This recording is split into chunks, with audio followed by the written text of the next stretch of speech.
नानी, आपसे एक बात पूछूं? हाँ हाँ पूछो। आपने अम्मी की शादी आसिम अंकल से क्यों नहीं की थी?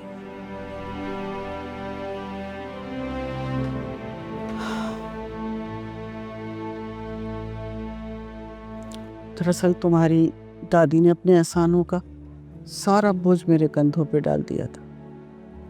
मैं इनकार करके अपने भाई को शर्मिंदा नहीं करवा सकती थी। और वैसे भी मेरे घर की दाल रोटी तो तुम्हारी दादी के दम से ही चलती है। और क्या आपको पता था कि अब्बू की बीमारी का कोई इलाज नहीं है?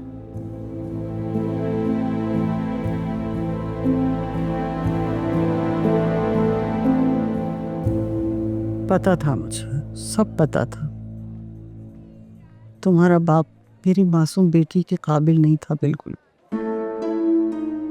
दोनों के मिजाज और उम्रों में बहुत जमीन आसमान का फर्क था। आसिम उन दिनों मुकाबले के इम्तिहान की तैयारी कर रहा था। खुश मिजाज, खुश इखलाक, बिल्कुल मेरी बेटी की तरह, मेरी बेटी के काबिल। तुम्हारे दादा ने तो यहाँ तक कह दिया था कि मैं बहजाद और आसिम में कोई फर्क नहीं करता, मगर तुम्हारी दादी ने हमेशा फर्क किया। ऐसा लगता है उनको कोई आसिम से खुदा वास्ते का बैर था। क्यों? दरअसल बरकत भाभी जो है ना, ये अपने अलावा कभी कोई अच्छा लगा ही नहीं।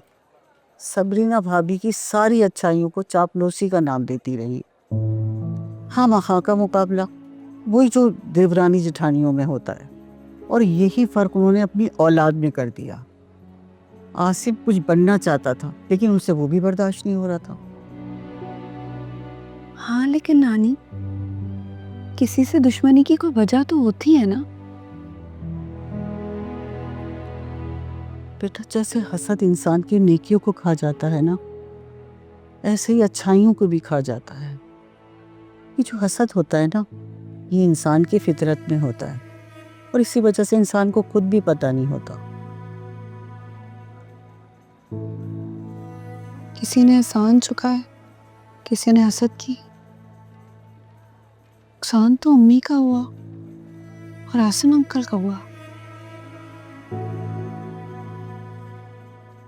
आसिम को क्या हुआ? वो तो अपनी जिंदगी में आबाद है। असल नुकसान तो मेरी बेटी का हुआ है। कहाँ आबाद है वो? इसे आबाद होना कहते हैं नानी। कैसी जिंदगी है उनकी, खाली और तनाव। और अब आबाद होने की बारी मेरी माँ की है, और आपने मेरा साथ देना है। नहीं निशु, नहीं क्या नहीं नानी, ये नहीं नहीं करके मेरी माँ की पूरी जिंदगी बर्बाद हो गई है। आपको स्टैंड लेना चाहिए था, एहसान ना लेती लेकिन उनके लिए लड़ाई तो करती। तुम किस तरह की बातें कर रही हो? देखो बेटा, इससे कोई बहुत बड़ा तूफान आ सकता है, पर अब मैं तुम्हें एक बात बता दूं, अब तूफानों से लड़ने की मुझ में हिम्मत नहीं। तूफान तो जो आना था वो आके गुजर गया नानी। अब बस उसकी तबाही को समेटना है मुझे।